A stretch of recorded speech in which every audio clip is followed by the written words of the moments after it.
Open your eyes and look around. Open your eyes. Do you see the very things that you read about coming true? Don't you realize the moments are near? Correct yourself in your affairs. He has made it crystal clear. These are the signs of the time. Assalamu alaikum. Sunnahfollowers, new class, stay tuned. Signs of the times.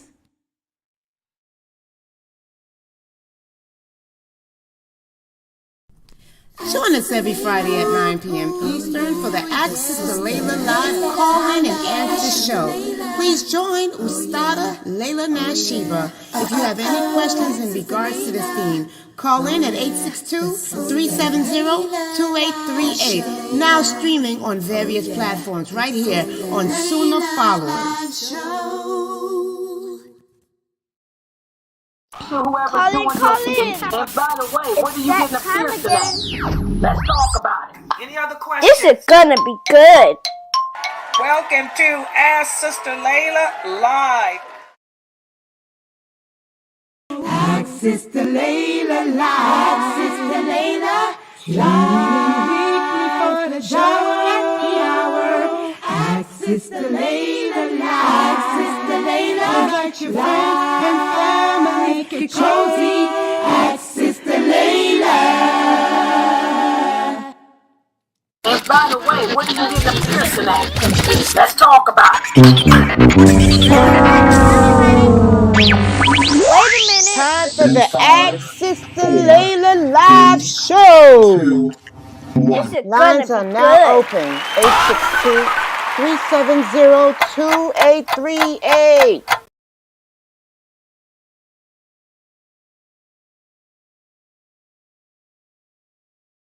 Oh, okay, I'm here. Inna alhamdulillah, wa salat, wa salamullah, wa rasulullah. I want to welcome everybody to the Ask Sister Laila live show. And alhamdulillah, this is where you can come in once a week. And, well, we do it every day of the week. But this is the class that is, sorry, I said class. It's not even a class. This is the session here at the Sunnahfollowers program that is devoted to nothing but questions and answers. And as you guys can see, I'm Sister Laila Nasheeba. And if you want to join the Zoom room, to ask your questions about Islam, feel free to do so. And just to remind everybody, there are several different ways that you can get your questions across to me. Okay, you can type them here on the screen. If you guys are joining from, if you're joining on YouTube, Facebook, Twitter, D-Live, Twitch, whatever you type, I can see. I can see whatever questions you ask. If you're on Rumble, or if you're on Odyssey, unfortunately, I can't see what you guys type on Odyssey and Rumble. And to my knowledge, I have a lot of Muslims who are following me now on Rumble and Odyssey. So just to remind you guys, if you have a question for me, you can join YouTube to type it, or you can come directly into our Zoom room. And remember, if that's the other way you can get your question across to me, if you want to use the microphone, ask your question live, just go to www.sunnahfollowers.net. There it is right there. And you can ask your question live to me, or you can also ask questions by calling us on the phone number. There's our phone number, 862-370-2838. You can call that number, inshallah, and get your questions asked. Or you can join us on WhatsApp, our WhatsApp group. And by the way, somebody keep an eye. Who is this on WhatsApp? Did y'all see this? Keep some. Oh, okay, I see. That's y'all's past conversation. Okay, let me delete it for myself so I don't get confused. Yes, and you can also type your questions on the WhatsApp app, and make sure that somebody keeps an eye on that app in case there is a question on there. So, there's several different ways, and I put right there on the screen how to join the Zoom room, to use the mic. There's the phone number. That's also the number to put for a WhatsApp group too. And like I said, just type it. And alhamdulillah, if there's a question that I cannot answer, don't fret. I do have Sheikh Morsi on standby to help if in case I need him. And also remember, we have Dr. Jamali, who's around somewhere probably listening. He always keeps his eyes on his website. And we also have Sheikh Saud too. So I might can even ask him if there's a need for it. But Sheikh Morsi will be my go-to person, as you all know. So any questions, just don't be afraid to ask them. Just type them. They can be about any topic that you like. Any question that you like, just go ahead and put it there. So, and you can start typing them now, as a matter of fact. And I do have a question here that I'm reading now. It's one of the kids again, one of the college students again. Is that where this one's from? Another college student. Okay, I got a couple of questions here from a couple of college students. Subhanallah. Yeah. So yeah, you guys got your eyes on Instagram too for me? Okay, good. And also don't forget, we're streaming on Instagram too. I have the sisters watching on Instagram too. So don't, you got a lot of different ways to type your questions. I'm just trying to share. Y'all know that I'm not a phone person. Y'all know that. Don't nobody call me anyway unless they got a problem. And then when I try to, when I try to share, this is what happens. Hold on for a second. This sister wants me to send her the link to YouTube. Okay, I copied the link and I'm gonna post it to you on WhatsApp. Okay, y'all know I ain't good at this, and I always send it to the wrong person too. Watch. Is this how you do it?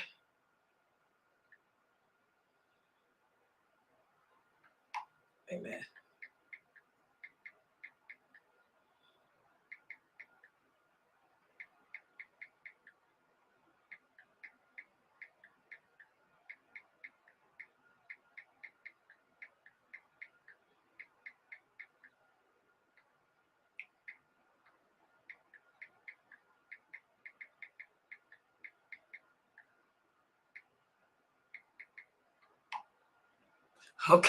Okay. I think I did. All right. So like I said, any questions that you guys have, just go ahead and just type them on the screen. Don't be afraid of what the question is. I'll try to answer to the best of my ability. And like we always do here at Sunnahfollowers, all of our answers are based on the Quran and the Sunnah. I am not going to give you a scholarly view. I am not going to give you a mathab answer. I'm going to answer with what Allah says or the Prophet Sallallahu Alaihi Wasallam. And if something is unclear or we need more details, I'm going to tell you what the companions had to say about it. That's how I roll here at Sunnahfollowers. But let me address this question here that someone sent me. As you guys know from my 6 o'clock class, we have a big fitna going on here in America. It's always something. The universities are protesting against what's happening overseas in Gaza, which is a good thing. It's always good, for the enemies of Allah to see that they don't have support from their own people. So that's the good thing, that the universities here in the West are wakening up. Excuse me, my allergies. And they're able to see how destructive, how unjust, and how oppressive America and its constituents are. But the bad thing is the Muslims partaking in that. Okay? as I talked about earlier today, and I gave an example of what has happened to two of my female students who took it upon themselves to get involved in protesting, and they ended up in a bad place known as prison. Oh yeah, they ended up in a bad place known as prison. They're kicked out of college. Oh yeah. And their father is probably sending them back to Congo. That's where they need to go. So that's why we need to let the non-Muslims handle this business of protesting. And you stay your behind at home, especially you women. But that's another story. But anyway, I have a question here from another student, and this is a brother. He texted me just now. Let me read it again. My mind is all over the place today because of my two little students. All right. We got a record now. Okay. But anyway, yeah, his question is, Sister Laila, a movie is premiering on YouTube now. And a lot of Muslims are saying that we should boycott YouTube, boycott social media for allowing this movie to air because it depicts Islam and the Prophet in a bad way. Should we boycott? Let me tell you guys something. You know, that boycotting stuff, take it on somewhere. You know, first of all, there's nothing in Islam that says that you have to boycott anything. You know, that's not something that we have to do in Islam. And also, secondly, and I'm going to do a series on this, when it comes to enjoining the good and forbidding the evil, there's certain steps we have to follow as Muslims. We have to weigh the pros, weigh the cons of a situation to see if does it bring about more good or does it add to the evil. If my two little students had done that yesterday, they wouldn't have been in jail. Okay, and kicked out of college. Okay, all right, but you know, and also, you know, does the good outweigh the evil? Does the evil outweigh the good? You know, we have to use this type of thinking, you know, in all of our endeavors as Muslims. If I were to do what you guys call boycott YouTube, who would suffer? Would I make a difference? No, because guess what? Allah is the avenger. Allah is the avenger. Allah is the avenger. Okay? Allah is the one who looks out for his awliya. What did Allah say in the Quran? Anyone who declares war against any of his allies, he will become a ferocious lion against them. So again, like I was talking about earlier today, we Muslims have to stop with this emotionalism and this Western way of thinking and get back to the Islamic way of thinking. Nothing is happening in this world that has not been willed to happen by Allah. Allah is the one in control of everything. When people lie on our prophet and slander our prophet, they've been doing that for centuries. Allah takes care of them, okay? Like Allah says, I will become a ferocious lion against anyone who attacks any of my awliya. And the Prophet Muhammad sallallahu alaihi wasallam is one of his awliya.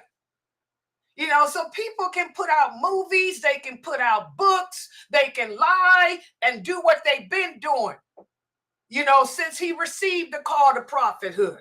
You know, Allah will take care of that. And Allah doesn't need your help. And Allah doesn't need my help in doing that. Does you guys understand that? That's the first point.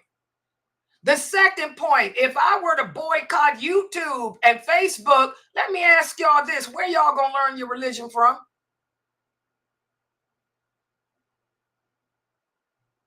What I'm teaching you ain't gonna get from the masjid, that's for sure. Most of you don't even go to the mosque. Okay? If I boycotted YouTube and Facebook, only person I'm hurting is you. I would be stopping the Muslims from learning their religion and its truthfulness based on Quran and Sunnah. So the good in me using YouTube and Facebook and social media outweighs any bad. Any bad. Plus Allah is in control. Allah will take care of anyone who attacks any of his allies. So we Muslims have to trust in Allah. We have to get back to the basics of understanding again that Allah is in control, not you, not me. And Allah don't need your help or my help. The best thing that you need to do is start making dua, like we talked about at 6 o'clock. We need to make dua. You need to start asking Allah, to give the weak Muslims here on this planet, because that's most of us, the ability to accept his decree and handle our trials with dignity, humility, and balance. Okay, let Allah take care of that. And I want you lastly to remember, I want y'all to remember that hadith that I keep reminding everyone of. What's the source of it? Sahih Muslim.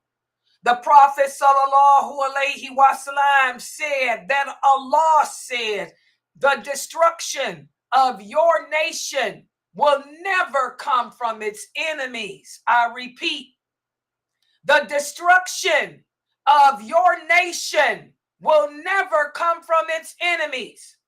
Allah said he will never allow, listen to this hadith, Allah will never allow the enemies of Islam to overpower us or destroy us, no matter how it may be their desire.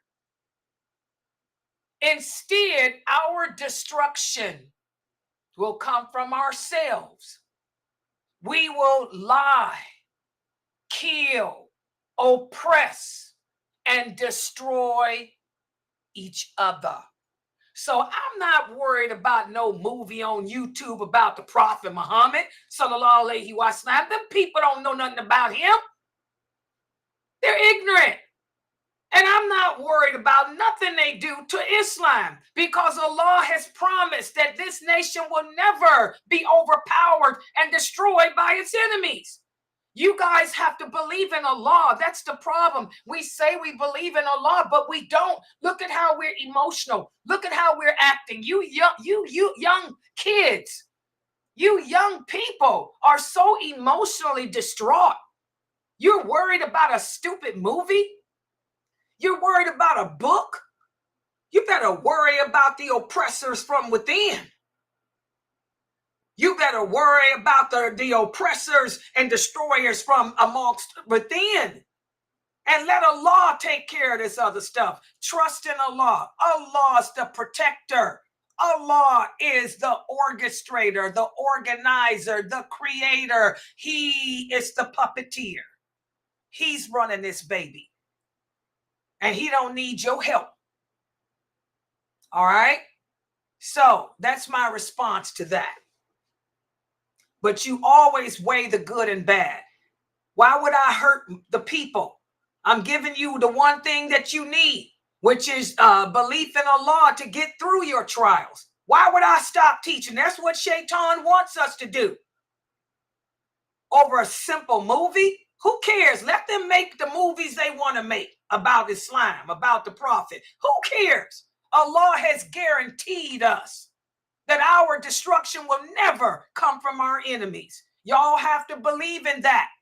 They don't have the ability to destroy us. No matter how much they want, they can lie, slander. Who cares? They don't have that power. The power is with Allah. The question is, do you Muslims believe that?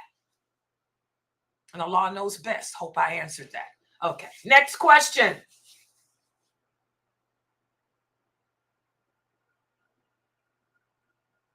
Is it? Okay. Yes, sorry. What are the signs that Allah is angry with you? And what are the signs that Allah is happy with you? Okay, you can look at yourself. You know your own situation. We have a hadith where one of the companions came to the Prophet sallallahu alaihi wasallam and asked him the same question. Oh, Prophet of Allah, how do I know if Allah is pleased with me? How do I know if Allah is angry with me? The Prophet's response is, you know yourself. You know your life. You know your condition. If bad things are happening to you, that's a sign. If bad things are happening to you, God's trying to tell you something. Y'all remember that from y'all Christian stuff? If you look at your life was going good and all of a sudden things are not working out, then that's a sign that you need to look at yourself and ask yourself, what am I doing that I should not be doing that's causing Allah to bring this upon me? Or what am I not doing that I should have been doing? So you know yourself. Look at your life. You can answer that yourself.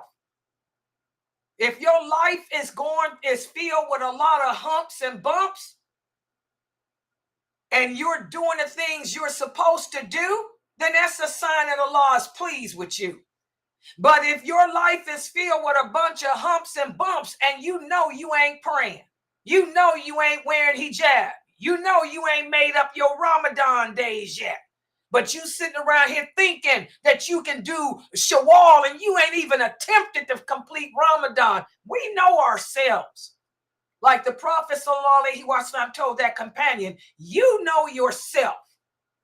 And he also said, you can tell at the first strike of a calamity, when something bad happens, you know if it's a punishment, you know if it's a blessing.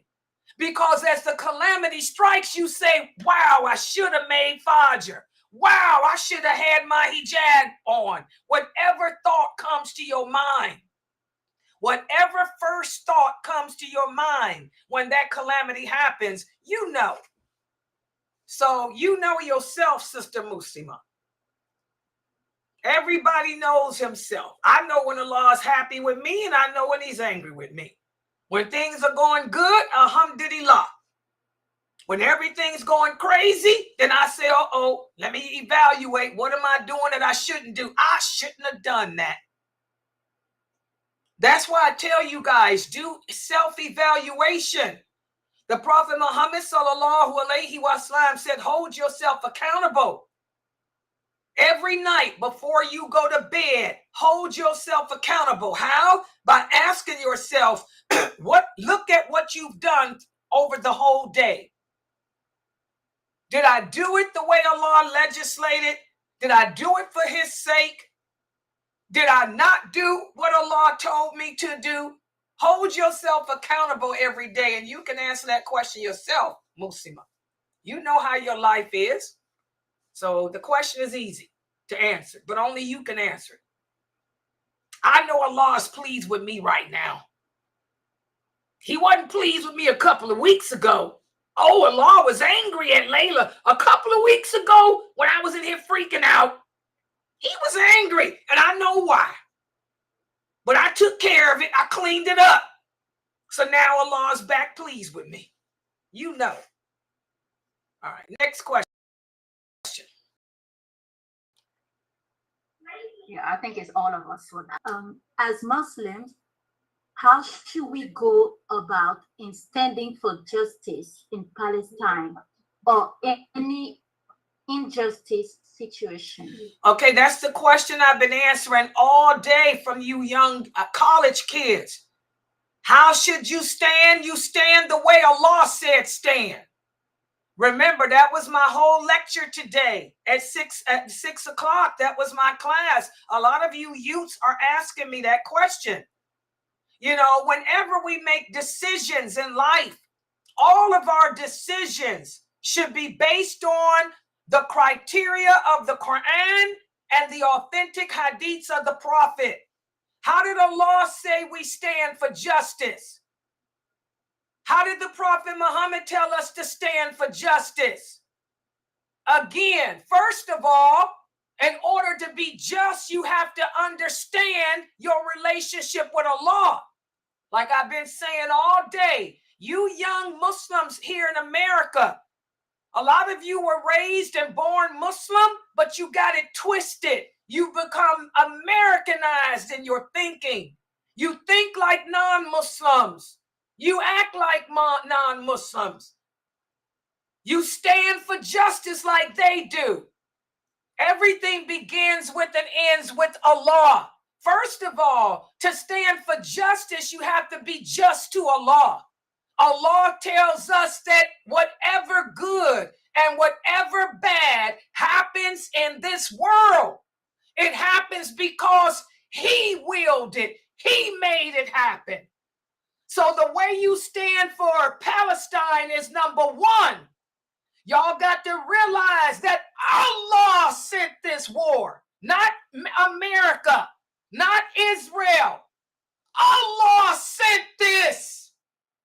He's in control. And He sent it as a wake-up call to all you Muslims on this planet, because y'all have given His power and His authority to man.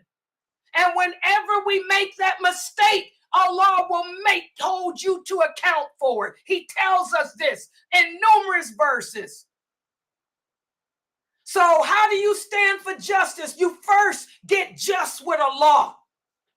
Understand that He is the one who's in control. Nothing good, nothing bad happens unless He allows it. And there's a reason for everything He do. And He don't owe you or me an explanation. All we got to do is submit. That's it. That's the first way you stand for Palestine. Secondly, Allah says why He does this. He said, I send war. War comes from me. This is the Quran. Allah says, I am the bringer of war. I am the one who sends it. And I send it for several reasons. He says, I send war to cleanse the earth of corrupt people and corrupt leaders. That's one of the reasons I send it. The second reason I send it is as a punishment for those of you who have strayed away from me and given me my rights. And the third reason I send it is as a test for those who truly believe of something better than all of this. So Allah tells us why He sends war. And then after He tells us that why He sends it, He tells you what to do too. He says, whenever I send war, pray for yourself and pray for the others. Make yourself right. Ask yourself, what am I doing that I shouldn't have been doing? What am I not doing that I should have been doing? Repent from your sins. Fall back upon La ilaha illallah, Muhammadur Rasulullah. That's what Allah says. Fall back and give Him being just towards Allah. Give Allah His rights. Give Him back what's due to Him. Until you do that, He'll keep sending it. It ain't gonna stop. As Allah says, if all the creation were to come together to stop what I have sent, they wouldn't be able to raise a finger. So that's the first way you stand for justice for Palestine. By first of all, giving justice back to Allah. Understanding that He is the one who willed this. And then look at yourself. Get right. Start growing your beard. Start making your prayers. If you a woman, start dressing like I'm dressed. Stop trying to be Nicki Minaj and Cardi B. Stop trying to mix hip-hop culture with Islam. Get to the masjid, you brothers, and get out of the streets. Pray at the mosque. Stop praying in Times Square. Giving charity. Do away with the racism. Become one ummah based upon wala wa bara, like we're supposed to be. And make dua, lots of dua, asking Allah to give the believers the ability to accept whatever His decree is. So that's how you stand for Palestine. That's how you stand for any injustice. And that's from Allah. So, until you people do it the way Allah said do it, like He said, you can't do nothing to stop Him. Y'all understand that? That's the truth. And I don't hear these other dayas speaking this way. I'm the only one speaking this way. Why is it? Why is it I don't hear none of these other? All I hear is all this sympathy and pity. As Muslims, we don't sympathize and feel sorry for anybody. We empathize. Islam is against sympathy. Sympathy causes you to transgress. Why is it that 2 of my students were imprisoned yesterday, females, kicked out of school, charged with some serious charges because they were sympathizing for Palestine when they should have been empathizing? Sympathy causes you to transgress the limits of Allah. Sympathy causes you to show bias and favoritism. Sympathy comes from shaitan. Empathy requires that you put yourself in the shoes of the other person and imagine how you would want people to treat you and how you would want to be treated. You Muslims today got to stop being sympathetic and weak and start working on being strong and empathetic. You got it twisted. You got it backwards. That's why Allah is sending what He's sending. He's in control, not Israel. Israel couldn't do nothing unless Allah allowed it. Do you believe that? Any of you that don't believe that, that means you ain't no Muslim. I don't know what you are. If you believe that Israel has the ability to do whatever they want to do, then you're not a Muslim. I don't know what you are, but you ain't no Muslim. And Allah knows best. I hope I answered that question. So do justice to Allah and repent from your sins and make dua for all the Muslims. And that's how you handle it. And I want y'all to remember, nobody on this planet, not Gaza or anywhere else, suffered more than the Prophet and his companions.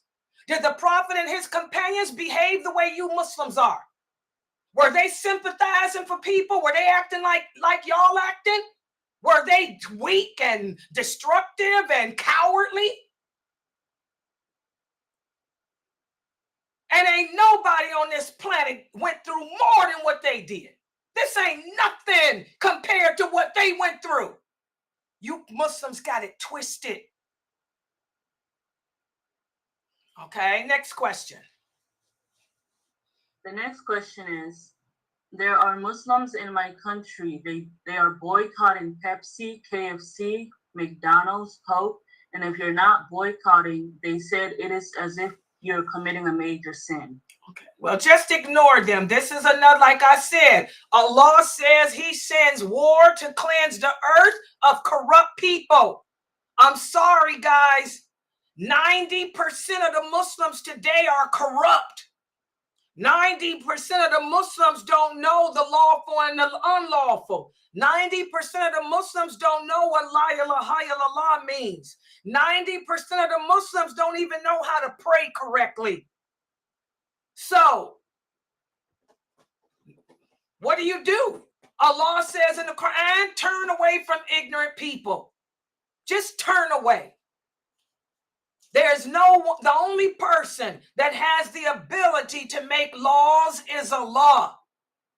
There's no law in that Quran, and there's no authentic hadith where the Prophet Muhammad said that every supposed to boycott. The Prophet didn't boycott the food items from the Jews. He knew why would he do that? He had to eat from them. Okay, and plus the companies that these people in the middle in Pakistan put down are not even, they had nothing to do with Israel. Pepsi Cola, KFC. KFC is a family-owned business right here from out of Ohio, where I live. Hey, a bunch of hillbillies. They ain't got nothing to do with no Palestine, with no Israel. That list is the biggest joke. People don't even know American politics. You know, can't nobody send no money to Israel from out of America unless they go through the federal government. There's a certain laws we have to go through. These people are ignorant. And that's another thing too. The prophet said when Allah sends the calamity, you know, the people will be so ignorant. We'll be emotional, but we'll be stupid. We'll be like animals, just ignorant. So just ignore those people, Brother Ahmad. And I wished I could tell y'all it's going to get better, but it's not. It's going to get worse. People are Muslims today are just stupid. And they're going to get stupider. And they're going to be further and further and further away from Quran and the Sunnah. So I don't boycott. So now you telling me I'm a kafir and I'm going to hell? By the way, here's my Starbucks. I'm a kafir and I'm going to hell. This is what the prophet meant with that hadith. Our enemies will never overpower us. They'll never be able to destroy us. Our destruction will come from ourselves. We will kill each other, oppress each other, destroy each other, while the kafirs sit back and laugh like, look at these heathens. Look at these emotionally distraught heathens. Yeah. So just ignore them. Just turn away. Allah says in the Quran, turn away from ignorant people. And I'm sorry, there's a lot of ignorant people in Pakistan. So what can we say? Yeah. Next question. And he also said, how will you handle the Dajjal? I never understood what Dajjal had to do with boycott. Yeah, well, I hate to say it, but the people that's saying that won't be able to handle the Dajjal. The Prophet Muhammad said when the Antichrist come, most people on earth will believe he's Allah. They will believe he's Allah. Most of the people that call themselves Muslims will believe he's Allah, and they will be following him. There will only be a few Muslims who will be able to see the Antichrist for what he is, and they will be the best on this earth. So I don't know how they think they're going to handle him, because the majority of the Muslims living on earth, when the Antichrist come, will be kafir. They will think he's Allah and will be following him. So who are these ignorant people speaking like that? What I would tell you to do, Brother Ahmad, is what I'm telling everybody to do, all you young kids to do. Turn off your televisions. I'm telling all of you emotionally broken Muslim youth, turn off the TV. Stop watching the news. The Zionists are succeeding in tearing you down. They know the strategy of war. Destroy from within, divide, conquer. And while they got your attention on Gaza, they have been genociding Africa since the 2000s, because Africa has the other resources that the world needs. All the minerals, all the gas comes from Africa. And for those of you who don't know, there are more Muslims in Africa than there are in Gaza. There are more Muslims in Africa than there are in the Middle East completely. So the Zionists are laughing at you, silly Muslim children. They got your focus on Gaza and they are bulldozing and killing and raping and genociding those African countries like crazy. And they've been doing it. And they know they can get away with it because we're tribal. We're racist. We don't care about them because they're black. We think Islam is about being an Arab. We think that the only way you can get to paradise is if you speak Arabic. We believe that unless you're an Arab, you have no chances at paradise. We've become corrupt and stupid like that. Okay? So this is nothing, Brother Ahmad. The only thing I can tell you children to do is cut off your televisions. All of you young kids, when I say young, I mean you're in your 20s. And you're in your 30s and you're weak up here with the dean. Y'all need to stop watching TV. Turn it off. Go watch the Vampire Diaries. Watch Superman even. Anything but the news. Okay? And stay away from those websites that's got those radical extremist Muslims on it. Telling you to kill, crush, destroy.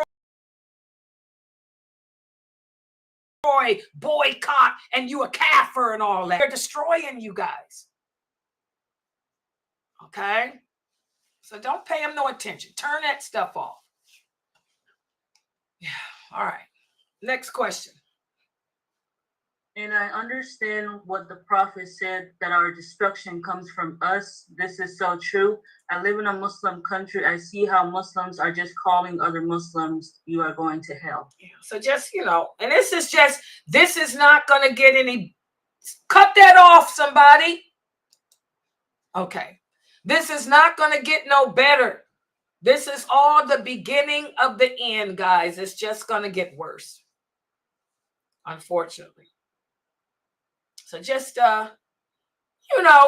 if it's any consolation for you guys, it's going to sound morbid what I'm getting ready to say, but Allah doesn't place a burden on nobody that you can't handle. If it gets too bad, Allah will take your soul. So keep it moving. That's all I can tell y'all. Allah ain't going to put nothing on you that you can't handle. If you can't handle what's going on in the world, Allah will just kill you himself, take your soul. Keep it moving. So again, it all goes back to trusting in Allah and to understand that nothing bad happens unless Allah wills it. Allah is in control, not Israel, not human. Allah is in control. Trust in him. Okay? All right, next question. The next question is it best to walk locally because the people are more familiar with the individuals within the local community? What does that have to do with Islam? I don't understand that. What type of question is that?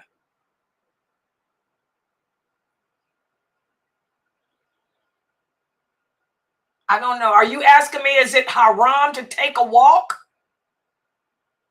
I don't understand the question. Is it best to have a walk locally? There's nothing in Islam that mentions anything about walking.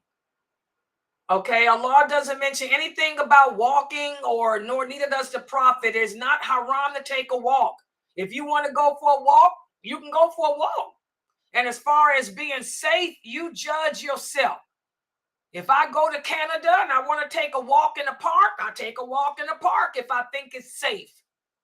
Okay? If I want to go to New York and I think it's safe to take a walk, I'll take a walk. So use your own common sense on that, guys. But there's nothing in Islam that says it's unlawful for us to go walking or anything like that. Walking is something that anybody can do, but Islam does teach us to use common sense. Every Muslim should use his common sense when they drive or walk or travel anywhere, that you want to travel to places that are safe or walk in places that are safe. Some people live in bad neighborhoods. So nothing to do with Islam. It's just what's safe for you. You understand? Yeah. Okay, here's a question here that I know y'all can't see it. This is D Live. Okay, this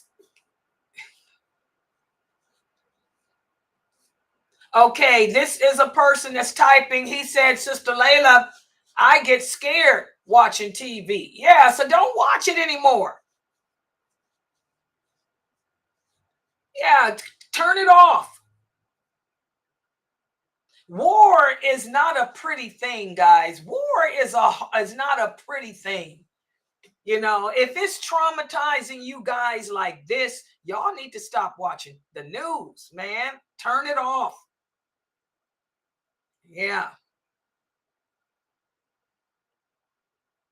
Yes, cut the TV off. Don't watch that stuff.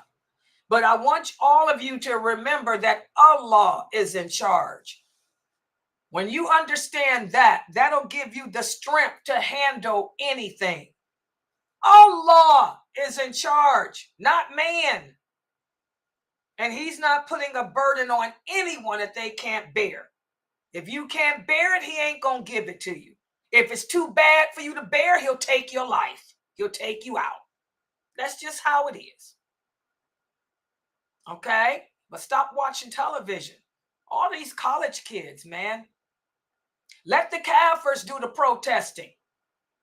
Let the Kafirs protest. They listen to their own people. They don't listen to you and me. They'll throw you in jail like they did the whole Muslim Students Association of my 2 students. They threw all them in jail and kicked them out of college. But they listen to their own people. Okay? All right. Any other questions? Go ahead. I have a question. Yes. Oh, go ahead. Does your jinn look just like you?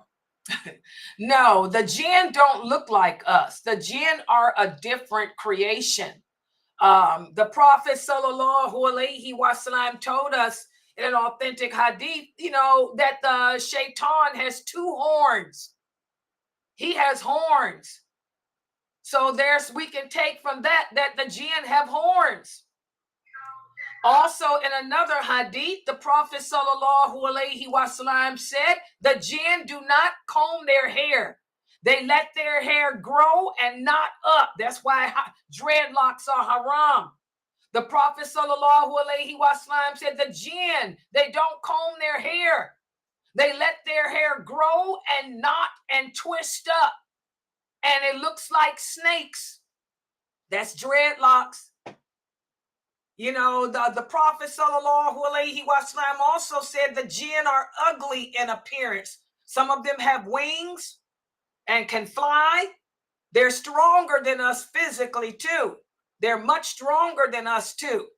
So no, they don't look like us. And they were created from smokeless fire, whereas we were created from clay. So they don't look like us. I believe that your jinn is whatever gender you are. If you're a female, I believe that the jinn assigned to you is female.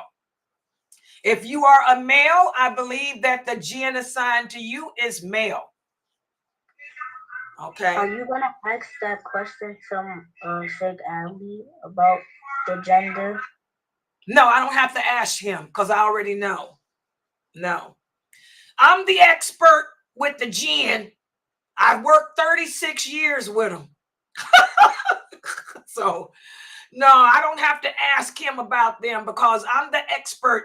Sheikh Morsi would tell you Layla's the expert with the jinn because I had to work with the jinn for 36 years. I think I know more about them than Sheikh Morsi do because I had to deal with him. He never had to deal with him, alhamdulillah. Yeah. But I'm pretty sure that from my experiences with the jinn, They are the same sex as you, and it makes sense. Why would Allah assign a man to a woman anyway? And why would Allah assign a woman to a man? Islam forbids, let me give you my dalil too. Islam forbids imitation. Islam forbids that mixing too. So why would it just make sense? Why would Allah assign a man to be the jinn for a woman? Men don't think like women. Men don't feel like women. Your personal jinn hoovers around in your heart, and he looks for your weaknesses. A woman knows the weaknesses of a woman better than a man does. So based on that too, I would say that the gender of the jinn is the gender of the person, because a man doesn't know how a woman ticks like a woman don't know how a man do. And then in my personal experiences, every person I know that I've dealt with them that were possessed, their jinns were female if they were female. If it was a male possessed, his jinn was male. Because I'd ask them. They tell you. If a person's possessed, their jinn will tell you. And I've had many of them tell me, why would I be a woman? If I was a woman, I couldn't do this to you. And then they grab you. So, yeah. And Allah knows best. Okay? The next question is, saying the istikhara dua before decision, if head turns right, is yes, go with it. And if head turns left, is no, don't go through with it. Is that true? Who said that? That's not Islam. Where'd that come from? I tell you guys all the time, there's a lot of mysticism. You know, as human beings, that's part of our the soul. The human soul is criminal by nature. The human soul is pessimistic, looking for magic, looking for a magic solution. That's how the human soul works. The istikhara supplication is not magic. It's not a magic potion. Allah does not tell you what to do with it either. Istikhara is a supplication that we recite, asking Allah to guide us. Guide us. In other words, you're asking that Allah to have the angel of your heart guide you to do what is best for you, instead of your jinn guiding you to do what's not best. And then you're saying in the istikhara supplication, should I make a choice? Should I make the choice that's not good for me? Give me the ability to recognize that it was a bad choice and then walk away from it and not end up staying in it where I commit shirk el-ashkar with you. That's what istikhara means in English. If I were to write that supplication in English, that's what it means. It has nothing to do with magic. There's nothing about turning your head, going to sleep. None of that stuff is true. All of that is fairy tales. You're just asking Allah to guide you, to have that angel guide you to the right decision. You listen to the angel of the heart and not the jinn. And if you don't make the right decision, let me realize it and be able to let it go, to walk away from it. In other words, if I got married and I realized the marriage was not good for me, give me the ability to be able to divorce and walk away from it instead of stay in it and be unhappy and complain against the qadr of Allah. Istikhara is a supplication, basically asking Allah to give you the ability to accept his decree. That's all it is. Anything about dreams and about looking, whatever you said, that is garbage. That's Sufism. That's not Islam. That's mysticism. We don't believe in that. Remember, as human beings, we make our own choices. Allah doesn't make the choice for you. He just knows what it's going to be. Okay? That's why the Prophet told us to do istikhara, because you're asking Allah to give you the ability to accept whatever the decree is and walk away from it if it's bad. That's what it is. Okay, and Allah knows best. Next question. I'm a college student. Is it okay that I'm playing in a sport, which is soccer? There's nothing wrong with playing. Are you a woman or a man? It's a sister. What are you playing soccer? You playing with out in the field with a bunch of dudes? Let's talk about it. I can see that today must be the college student day. I wish Ifty was here. This is the college student day. Let's just talk about it. Whoever's doing your thing. And by the way, what are you getting a piercing at? Let's talk about it. Any other questions? This is gonna be good. Welcome to Ask Sister Laila Live. Okay, so I messed up my big entrance. Hold on, y'all. Y'all know I messed up my entrance. I'm sorry. What are you, a Muslim woman, doing playing soccer? Excuse me? Who told you that that was something that you can do as a Muslim woman? This is what I'm saying, guys. Y'all want to know why Allah got war going on? Look how messed up our youth are. Here you are in college on a soccer team. What are you doing on a soccer team and you are a Muslim woman? Are you crazy?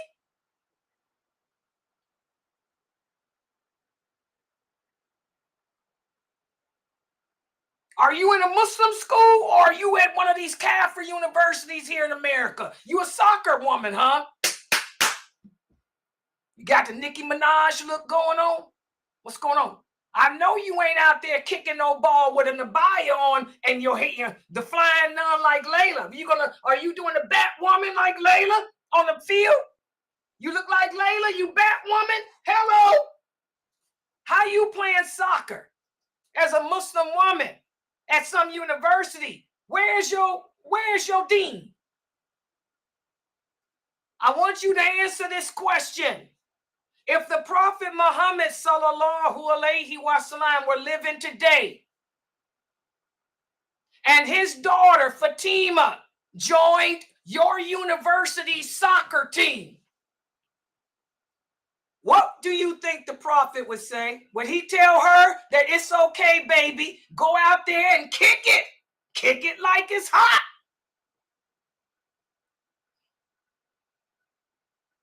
What are you doing on a soccer team? Do you have a hijab on your head? What answer she got? Ask her if she wear hijab. Does she got an abaya on like me? How's she able to move? Can she kick that ball with her abaya on? Huh? Hello? What's up? No comment? Y'all see the state of the nation today. That's the state of our nation. Soccer player. You better find a career for yourself other than soccer playing, sister. You better go home, become a nurse, go to school and get a nursing degree so you can do something that doesn't compromise your deen and you can work from home. Okay? All right, next question. The next question is, can Muslims join a non-Muslim military? Y'all see, these are the questions from the youth today. Oh, Lordy. Do you see how twisted a nation we have become?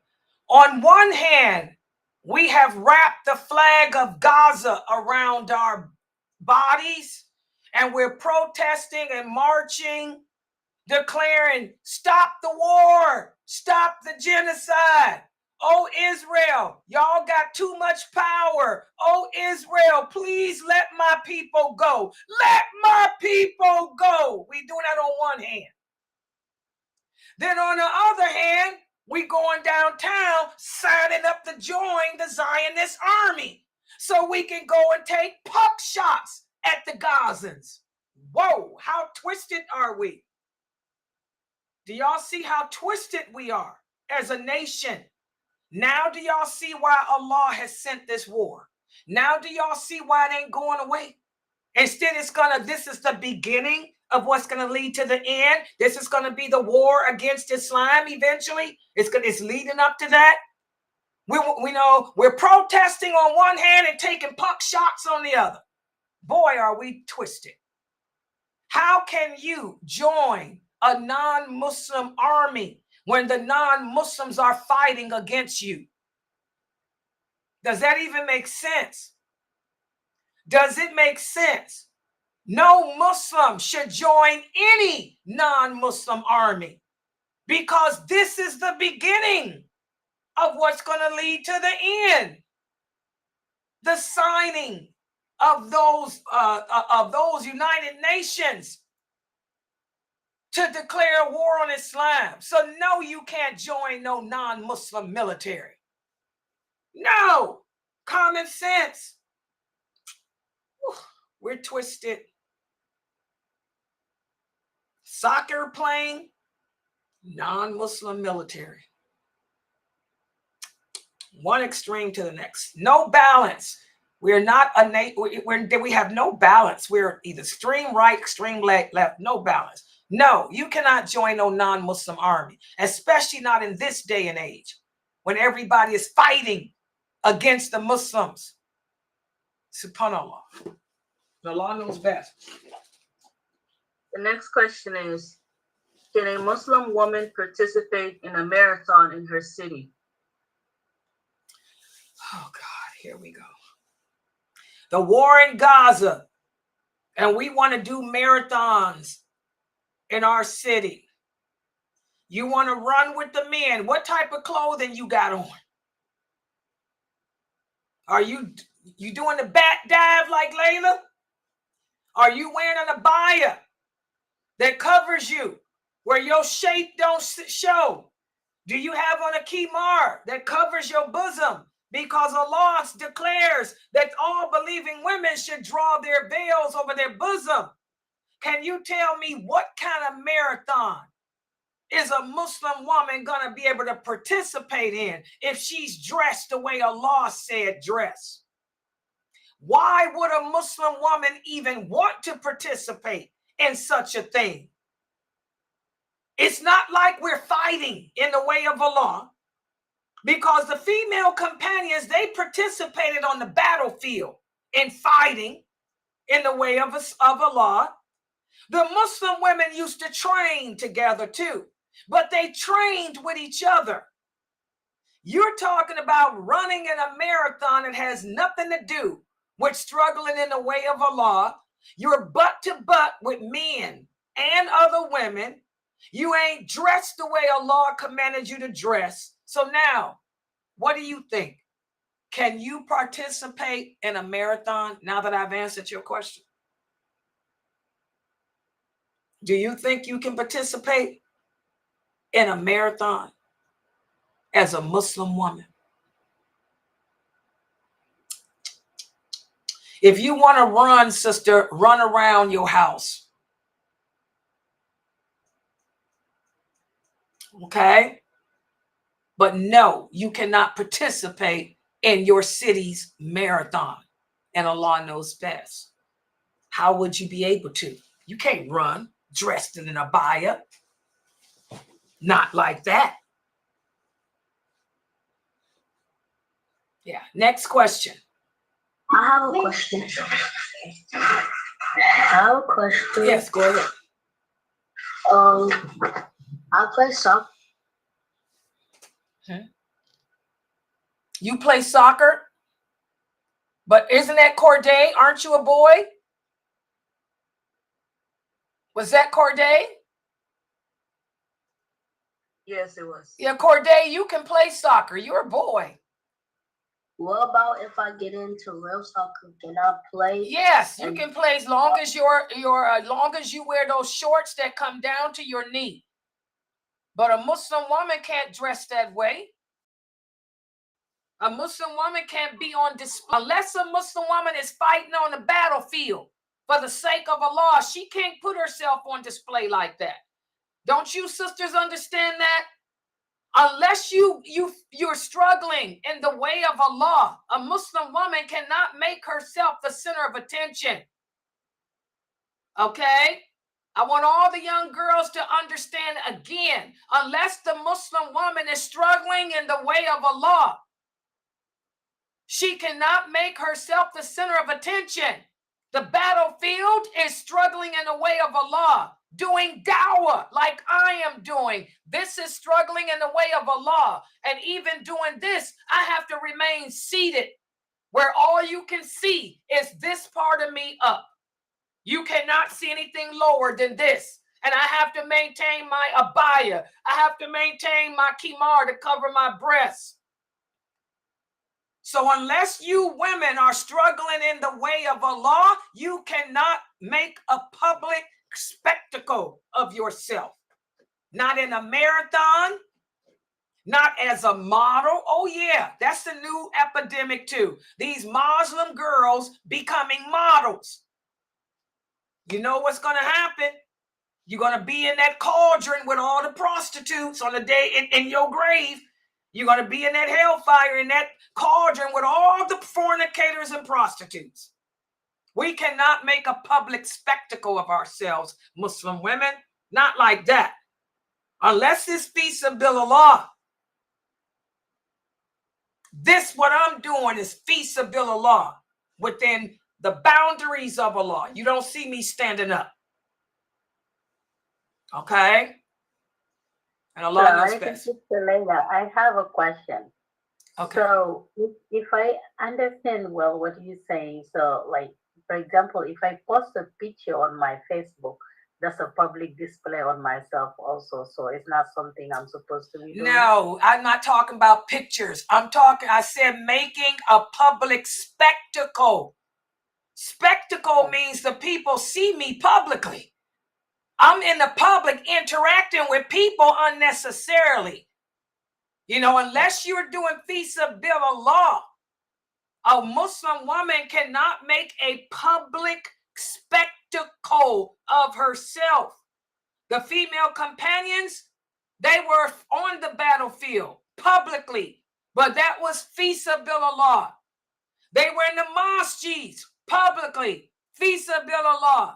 Aisha, Salam and them were scholars, daya, fi sabilillah from behind their screen.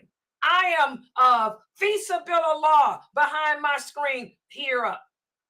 That ain't got nothing to do with pictures. Is a different topic. Okay, jazakallah khair. You understand? I don't want y'all reading into stuff. Y'all got to stop that. That's another reason why Allah is sending war. Because we try to take the hadiths and what they really mean and try to make them apply to what we want them to apply to. That's not how Allah speaks. It has to, if I was talking about pictures, that's different. And even with pictures, there's certain guidelines. But that's a different topic. Okay? Okay. Yeah, I just wanted to make sure I understand. Yeah, thank you. Public spectacle. Look up the meaning of spectacle and public. Okay, I will do it, inshallah. A soccer player is making a public spectacle of herself. A model is making a public spectacle. They're taking all the attention publicly from the people, deliberately trying to attract the attention of the people. That's something different. And even with the pictures, there's exceptions. For example, me, I'm a daya. As Sheikh Morsi said, to make me go, because y'all know I wasn't using video all these years. Every student has a right to know who they learning from. That's y'all right. Y'all have a right to know who I am. Y'all have a right to know how I look. So I have to post pictures of me. But even then, y'all see how I am? Like Aisha would be. Here up. Y'all will never see a picture of Layla standing from head to toe, showing y'all that baby got back. All right? Even with the pictures, there's a certain dignity we have to maintain.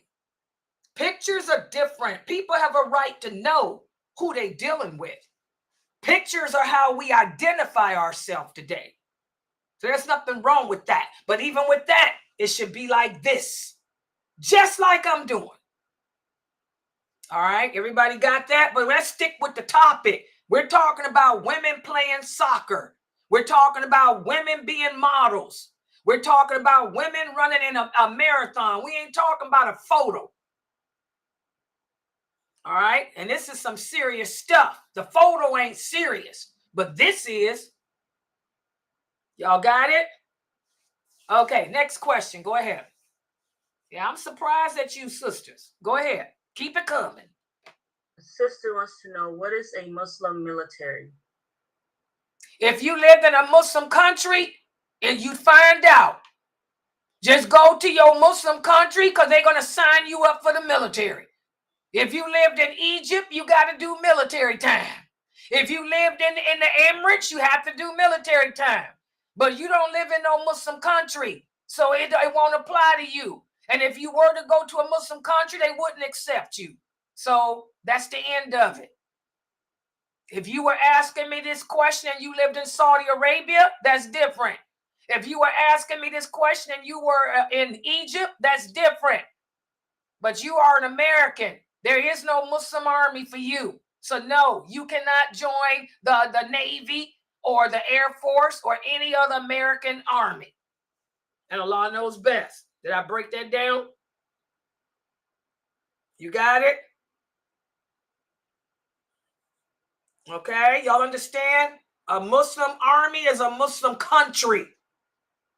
You're not in a Muslim country, and you're not and even in those countries, you have to be a citizen of their country. You're not a citizen of their country. So they would look at you as a traitor. They wouldn't allow you to join them. Okay?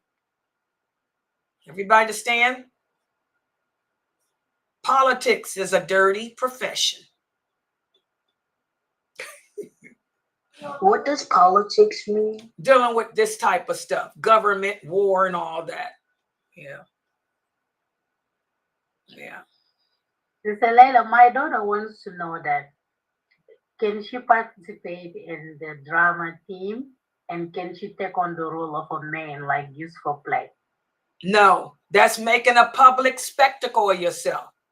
That's an example of a public spectacle. We cannot be actors and actresses for a lot of reasons. Number one, it's making a public spectacle of yourself. Number two, it's lying. It's deceitfulness.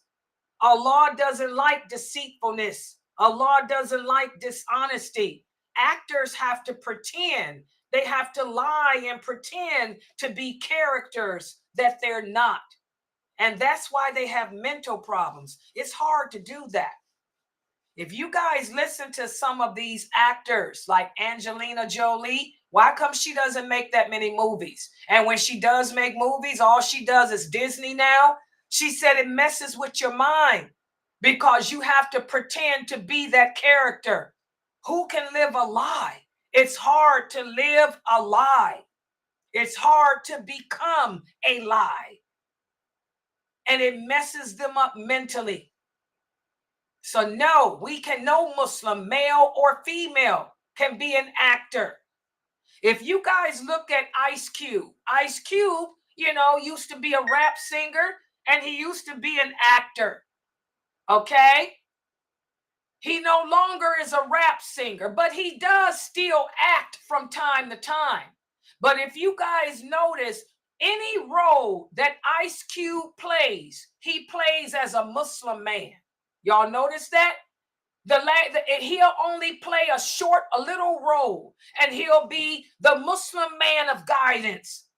He'll be the Muslim man trying to get you to say no to drugs. The last movie he made, his name was Rashid, and he was trying to tell this kid, don't sell drugs. Drugs are bad for you. So he wasn't pretending. He was being real with dawah. Unless you're doing something like that, no, we cannot act. We can't do. And as a Muslim woman, you can't do it at all, because as Muslim women, we cannot make ourselves public spectacles. It's for our protection, because people can hurt us. Okay? Allah makes the rules for our protection, and Allah knows best. Jazakallah, thank you. Yeah. And about the soccer question, the sister said it was all girls, and she's not really honest. She was just asking so she can leave it. Okay, are these all girls running around in little shorts like the Kafirs do, playing out in the field where people can see them? It's still the same thing. Do these girls have on a bias? You still have to honor. Remember what we talked about at the 6 o'clock class? Whenever we make a decision or a choice to do something, whatever that thing is, has to be based on the rules, the laws, the values, and morality of Islam. Are these girls dressed in a bias like me with khimars down? And are they playing in the open where everyone can see them, or are they just playing by themselves where no one can see them? If this is an American university, they're playing openly. If this is an American university, heck no, they ain't running around in no abayas and no khimars. So the answer remains the same. It doesn't matter if it's a female team or not. The question is it a Muslim female team of only females that nobody will see? Unless it was that, no, you can't do it. And Allah knows best. Y'all understand? We have to be careful living here in the West. We're all living here in the West. We have to keep the fitra within us ignited. We have to learn how to disassociate, do el-bara, disassociate from that which opposes our Islamic belief system. Y'all understand that? Youthful people, the youth have to understand that. So no, I can't do anything that's going to compromise my Islamic beliefs, my Islamic morals, my Islamic values. I went to college too. I have 2 college degrees. I graduated from Cleveland State University. Okay, I was the editor of the Cleveland State Vindicator. I was pretty popular. Notorious in college. I was notorious. I was pretty good. All right. I didn't participate in nothing that would compromise my Islamic values. Writing didn't compromise anything. I was one of the best investigative reporters ever. We got all kind of awards from the Columbia School of Journalism when we were during my time. Oh, yeah. That didn't compromise none of my ethics as a Muslim, none of my dress codes or anything else. Okay, so if you're in college, you find something to do that doesn't compromise your Muslim identity. I kept my identity in college. I was an investigative reporter, Laila Nasheeba, reporting live from the Cleveland State Vindicator. Next, I put Barbara Walters to shame. Yes. All right. Next question. Go ahead. Yeah. Can we participate in Teachers Appreciation Week and give gifts to our children's teachers? Yeah, I mean, that has nothing to do with Islam morality, Islamic values, and it's also a good way of showing dawah. This is a good way of giving dawah to let the teachers know that you appreciate, the work they're doing with your child. There's nothing wrong with that. And plus, there's nothing wrong with giving gifts. The Prophet Muhammad, sallallahu alaihi wasallam, used to give gifts to the Kafirs. It's a good way of dawah. Nothing wrong with that. It ain't about, you're not celebrating, no worshiping, nothing. It's not contradicting on any morals or values. It's just showing appreciation for this kafir working with your child, because that kafir could be doing some bad things to your child. that'll keep you, that kafir, from doing that, inshallah. So nothing's wrong with that. And Allah knows best. And by the way, get your kids in Muslim schools. I don't recommend any of you guys have your children in kafir schools. I want everybody here to check out safausa.org. That's the homeschool program of Sheikh Kareem Abu Zaid. It's international. It doesn't matter where you live in America. You can put your kids in safausa.org, and it's not expensive. That way your children get a good secular education, and they also learn wala wal bara. Okay? Yeah. So try to get your kids in Safa USA. Get them homeschooled. Get them away from them kafirs. And Allah knows best.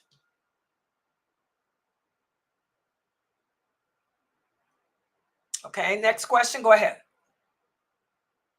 The next question is, if my coworker is having a baby and the job wants to host a baby shower for her that is held at work, can I participate and give my coworker a gift? Okay, remember, guys, you know, when we talk about wala wal bara, allegiance and disassociation, you know, we deal with the kafirs. We get along with them, you know, treat them with respect and all of that, but from a distance. When we go to work, we punch in that time clock. Okay, we got to work together. I got your back on the job, you got my back. But once it's time to punch out, we do the job, we go our separate ways. You know, we don't want to get too intimate. As Allah says in the Quran, do not take them as intimate friends because they'll never accept you. Okay, so instead, you know, I wouldn't participate in the baby shower, but I would get her a gift and give it to her. That's what I would do. I worked for 36 years, and my coworkers, they had all kind of babies. You know, that's what they kafirs do. You know, I never went to none of their showers, but I always sent them a gift. Here's a gift. You know I can't make it, but girlfriend, here, this is for the baby. And keep it moving. So I wouldn't participate in sitting with them, but I would give them a gift and keep it moving. That's good dawah. Good dawah, inshallah. Inshallah. Yeah.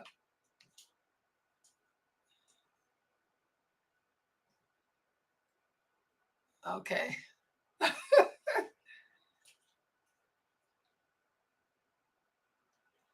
Oh, Sister Halima, I'm just now. Sister Halima, what you doing in some soccer? Girl, you better keep your Bantu self away from it. Halima, you better not have your Bantu self on no soccer field with them cheekbones and stuff. And I mean literally. I just realized what I said. Cheeks. You better keep your cheeks off the soccer field, Halima.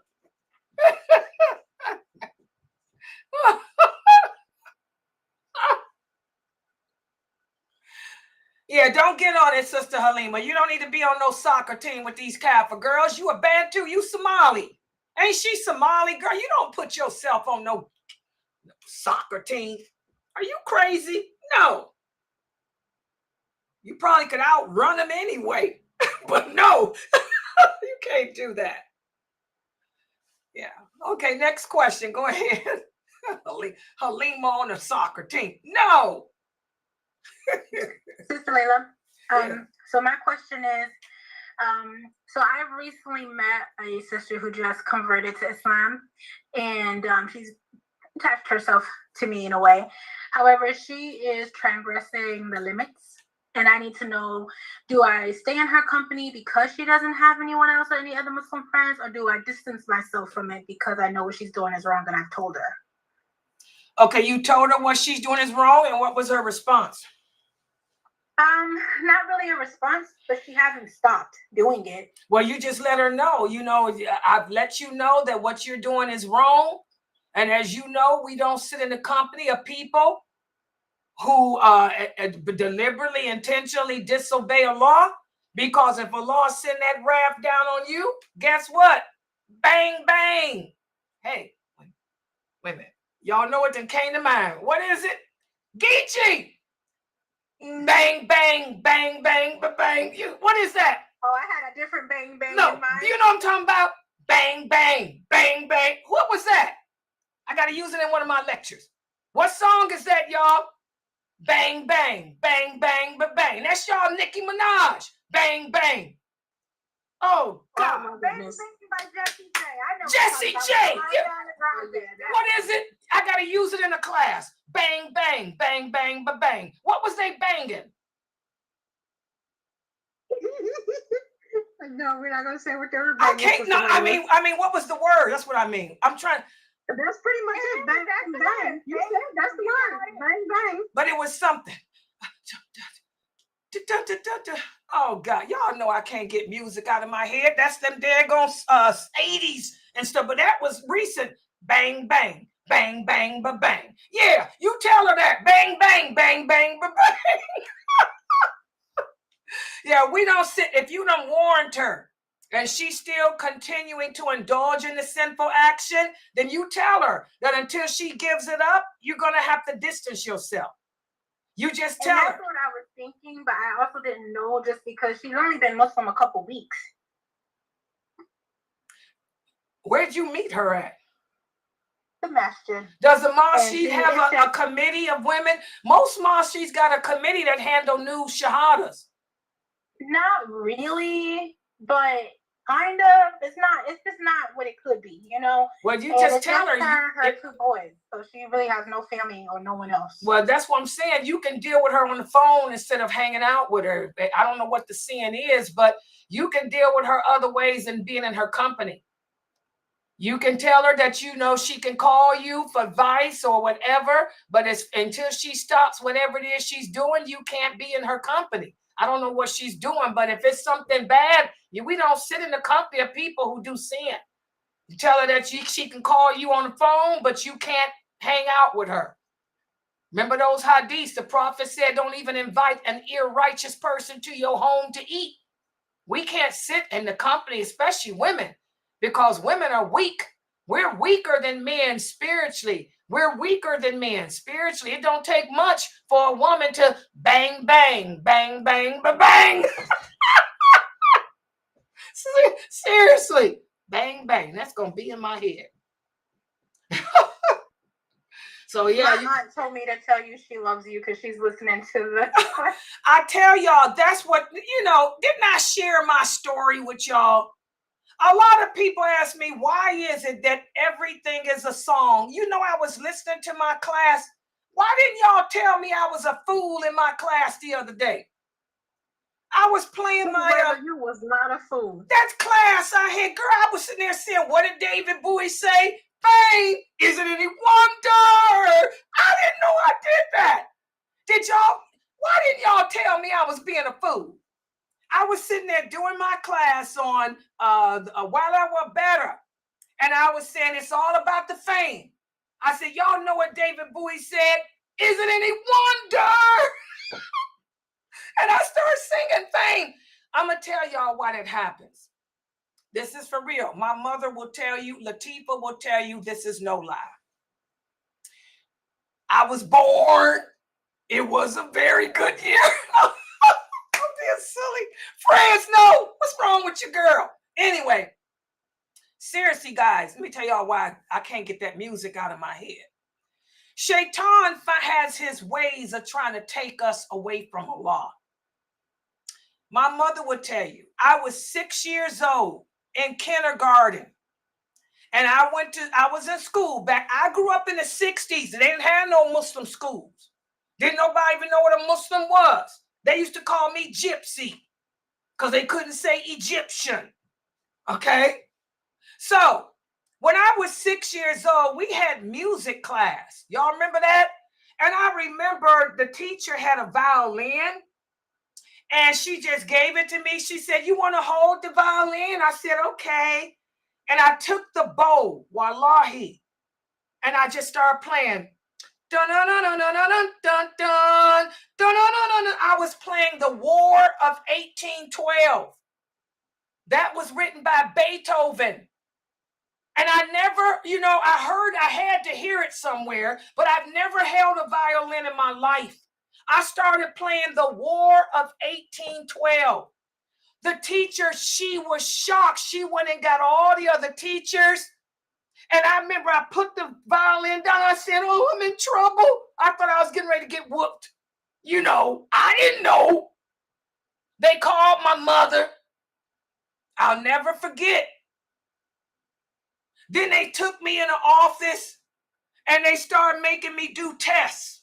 They just start, all these teachers, principals, making me do tests, math tests, this test, that test. I was 6. And then after a week, I remember them telling my mother I was a genius. Seriously, they said she has a photographic memory. Her IQ is off the charts. And they said that I was gifted with the ability to play all string instruments. I never in my life, wallahi, played a violin, a guitar. Give me a string instrument. They gave me a guitar. I started playing old Hey Joe. Y'all remember that song? Doom, doom. I was playing Hey Joe. They were shocked. They gave me a cello. I started playing the War 1812. Dun, dun, dun, dun, dun, dun, dun, dun. Piano. They gave me a piano. I said the piano. I started off. I said I got to hear something. They started playing Eloise. They said, can you mimic this, Laila? I said, yes. And I just went, dun, dun, dun, and started playing it. I have a gift. I can play any string instrument except the harp. When they gave me a harp, I couldn't do nothing. I just looked at it. I couldn't touch that harp. I couldn't do anything with the harp. But I could play the violin, the viola. Give me a bass guitar. Laila can dun, dun, dun, dun. Boom, boom, boom, boom. I can bass. I'm telling y'all, I can play. Laila could have been a rock singer. Oh, yeah. I can play any string instrument but the harp. That's shaitan. But I'm going to tell you, I didn't know it was shaitan. My mother let me take music lessons. I took music lessons from the age of 6 all the way till, when did we learn from Imam Mutawaf? Imam Mutawaf, Mukhtar's father. What grade was I in? 8th grade. It was when I was in the 8th grade. Guess what? I played at the Cleveland Symphony Orchestra, guys. I played with the Cleveland Symphony Orchestra. That's how good I was on that violin. But then we found out that music was haram. And I remember Mukhtar's father saying, that's the trick of shaitan. That's the trick of shaitan to mess with her head. Because you remember, I had memorized all these hadiths and stuff. I grew up in Islam with the hadiths. So now he said that music is to knock that. So I stopped playing the violin. I stopped. But for some reason, guys, music is my weakness. I can hear a song one time and it sticks with me. Like I just did. Bang, bang, bang, bang, ba-bang. I must have heard it. Bang, bang, bang, bang, ba-bang. That's shaitan trying to take me away. And I'm going to tell y'all, I am 62 years old. I tested myself. Right before Ramadan, I was with Jayla, my bad granddaughter. I said, I'm going to test and see if I got that musical ability. We went into a toy store. Y'all know those those toy guitars? I picked it up. Dun, dun. I started playing. Dun, dun, dun, dun, dun. Boom, boom, boom, boom. I was hitting it. And Jayla said, Mom, you can play bass. I said, that gift is still there. I'm telling y'all, it's shaitan. That music. So that's why that happens to me, guys. When I'm teaching y'all and I get really into my lecture, I get real passionate, and I'll start, is it any, singing some old song. It's just, that's something. Then I found out later when I went to college and started working for the government, I found out too that that's my part of the brain. That part of the brain got different parts of it when I had to learn how to deal with mental illnesses, because you know I work for the Department of Developmental Disabilities. That's how I dealt with Jin all these years. But I learned that different parts of the brain, the part of the brain that's artistic, that's me. Music, instruments, writing. I'm an author. I can write. I can sing. All of that part of my brain. But I can't do math. I can't do math, guys. I'm a genius. But I cannot do math. I can't add. I can't subtract. They said that part of my brain, for some reason, it doesn't work. But all the other part of my brain do. So that's why I'm always with that music, guys. I can't, it's just, I've been that way all my life. Latifah would tell you, when I was young, I was making songs. Boom, boom, boom, boom, boom. I was bad. My first marriage.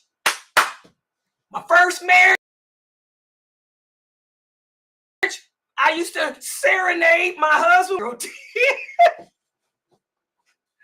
And I got a niece that's the same way. One of my nieces that lives in Emirates, she's the same way. She's gifted with the music just like I am. And they have to keep her away from it too. She got the gift for all that stuff like me. It's weird. So that's why I'm always doing that music. It's not intentional. It just bang, bang, bang, bang, bang, bang. It just comes, you know. SubhanAllah. I just had to share that with y'all. Go ahead. Next question. God. You know, it's so funny, Sister Laila. My sister always tell the sister that's listening. This is Shamika, but she always tell her kids whenever they're doing something or something, she'll say something. She'll be like, "Well, you know that's a song, right?" And they be looking at me like, "Yeah, it's a song. Just listen to her." Yeah, it's that music. Everything is musical with me. It's just, I memorize stuff. I memorized those hadiths by putting them in a rhyme. I used to rhyme the hadiths. How did I memorize all Bukhari and Muslim and Muwatta and all them hadiths? I made a song out of it in my mind. I still do that with you guys. When I'm doing y'all's PowerPoints, I go through here and read it out loud. I'll go through Imam Karim Abu Zayd's book and I'll change this word and I'm making a song. No, I'm making a song when I'm doing the PowerPoints. When I do Sheikh Atlee's and rewrite his stuff, I'm making a song. So music is that's my thing up here. That's how I do stuff. I mean, that's just that part of the brain. It's weird. But give me a guitar. I can play the drums too. But give me a piano, a guitar, a cello. Laila gonna blow, blow, blow, boom. I shocked Jayla. I wish y'all could have seen Jayla when I was in that toy store. Dun, dun, dun, bum, bum, bum, bum, bum. She's like, and everybody was looking. She said, "Mom, Grandma, look at you." Dun, dun, dun, dun. I was good. I still got it. It just won't go away. And I never took any lessons on how to play the guitar or none of that stuff. I just know how to do it. It's just weird. Yeah. Okay, next question. Go ahead, guys. I'm sorry, but I had to share that with y'all. That's why I do that song stuff all the time. Yeah. Go ahead. Next question. Go ahead. Okay. A sister wants to know, I know as a woman we cannot wear perfume in public, but is that the same for body mist and perfume oil or body oil with fragrance? Okay, I want y'all to remember, as Muslim women, y'all know the difference. There's a difference between body spray and perfume. Come on, all of us women, we know the difference. Okay, perfume is not the same as a body spray. That bath and body spray that we buy and those body mists, we spray it on. It only stay on for 15 minutes at the most. And then when if you go outside, the wind will blow it off even faster. And it's not really perfume. They put in there oils and fruits and stuff, you know, so it's not the same. That body spray and body mist is not the same as perfume. It ain't gonna stay on no longer than 10 minutes. What I used to do was spray it on me in the house. By the time I finish getting my clothes on, the smell is gone anyway. The thrill is gone. See, y'all see that? The thrill is gone. It's gone. The smell is gone when you leave out the house. So it's not the same as perfume. Perfume is different. And with that body spray, the person can't even smell it on you unless they up in your face anyway. And you shouldn't have nobody up in your face, because that's not perfume. It's just what it says, a mist. And a mist does not last but a few seconds or minutes. It don't stay on long at all. You can Google it. They'll tell you how long that stuff stays on. They'll tell you it don't stay on but 15 minutes, 10 minutes, 5 minutes. So by the time you leave the house, it's gone. But they put other stuff in there, emollients and stuff to soften your skin. Why do women wear body spray? It softens our skin and it prevents anti-aging. Look at Layla's face, no wrinkles. That's the face mist. It prevents anti-aging. It's anti-aging. They got other stuff in that stuff. Yeah, okay. Next question. My sister is about to get married, but the man's only income is from a small family business. Does he meet the qualification of providing and maintaining her? It depends on her. I don't know, because again, everybody, the law says that when a woman marries, the man should be able to provide for her according to how she's accustomed. But she could be a woman like Laila Nasheeba. I don't need nobody's money. I got my own money. I don't need you for that. I need you to champion me. I'm looking for a soldier. I ain't looking for no provider. I'm looking for a soldier. Where they at? Where they at? See the songs? So it depends on the woman. Now, if this is a virgin girl who's never been married before, who don't have no income, her father probably is not going to marry her to anyone who cannot accommodate, who cannot care for her the way she's used to being accommodated.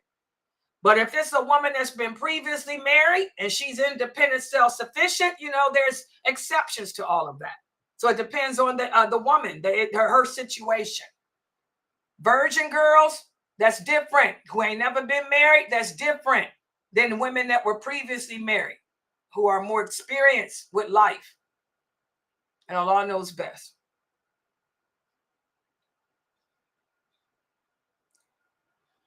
Yeah, any other questions?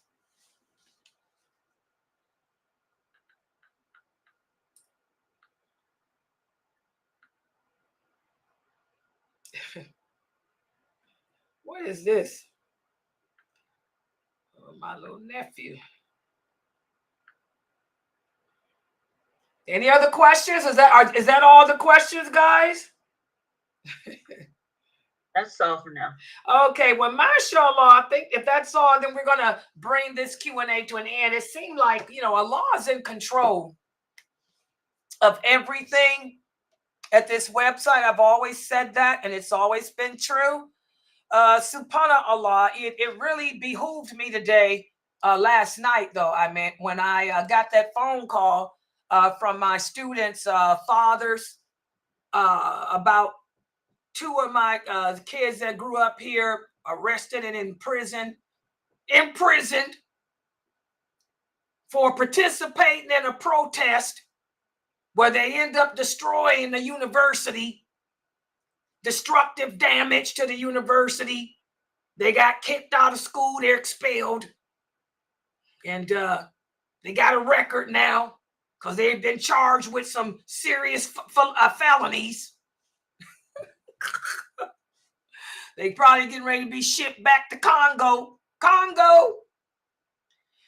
So subhanAllah, it seemed like it's weird how that was the thing that got me today. And then this Q&A session it seemed like mostly young kids, the youth who are in college, so that shows that Allah is in control of what you guys need to hear.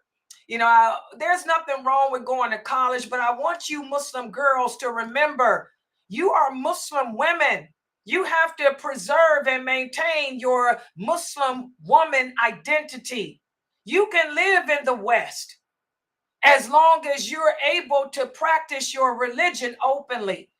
As of right now, America allows that. It allows us to practice our deen openly, but it's upon you women, you young women, to maintain your identity.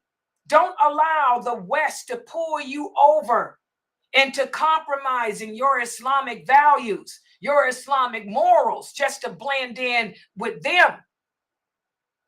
Remember, we're supposed to stand out. We're supposed to be distinct. When I did the series of the heroines of Islam, it was for all you Muslim women to see that there's so many lies about women in Islam. Women in Islam are not oppressed. Women in Islam are not deprived. Women in Islam are not depraved. Women in Islam, they can work. Women in Islam, they can participate on the battlefield. Women in Islam, they were right there with the Prophet Muhammad, helping to establish this deen for the rest of us. But we all know our limits. Islam has boundaries for everyone. Like I said earlier, we have the right to struggle in the way of Allah. A Muslim woman can struggle in the way of Allah on that battlefield, doing dawah. But is soccer struggling in the way of Allah? Being an airline stewardess, is that struggling in the way of Allah? Is nursing struggling in the way of Allah? Yes, it is. Teaching struggling in the way of Allah? Yes, it is. Computer engineering? Yes, it is. Because we need more computer engineers. We need more doctors. We need more nurses. But what need is there in a marathon runner? How is that feasibility? A Muslim woman should not become a public spectacle unless it's feasibility. And I want all you young girls to memorize that. A Muslim woman should not become a public spectacle unless it's feasibility, which means for the sake of Allah. If it ain't for the sake of Allah, stand down. Stand down. Stand down and go home. Because as Allah says, your homes are better for you. It's a man's world. Oh, yes, it is. I'm the first to tell you it's a man's world. Because I'm a female daya in a world ruled by men. And I don't get listened to. I don't get heard. I get slandered. I get abused. But because I'm doing this for Allah, I am titanium. They can try to shoot me down. I won't fall. I'm titanium. All right? All right. So this was a very good Q&A. I want to thank everybody for joining and participating. Let me also remind everybody, Dr. Ali's weekend classes and Sheikh Dramali's are gone. They finished that. So tomorrow we have my 6 o'clock class and my 9 o'clock class. Okay? Dr. Ali will be teaching 2 new classes, but he's going to let me know what days of the week and what times, and I'll let you guys know. Dr. Dramali will also let me know what his new class will be and its time too. But for now, tomorrow is just my 6 o'clock class and my 9 o'clock class. So I want to thank everybody for joining and participating. Inshallah, I'll see everybody tonight. Make dua for all the Muslims on earth. And in your dua, ask Allah to give them all the ability to handle whatever His decree is, and to handle it with dignity, humility, and balance. And also make that same dua for yourself, asking Allah to give you the ability to accept His decree and handle it with dignity, humility, and balance. So inshallah, I'll see everybody tomorrow. Subhanakallahumma wa bihamdika, ashhadu an la ilaha illa anta, astaghfiruka wa atubu ilayk. Assalamu alaikum wa rahmatullah. Peace out.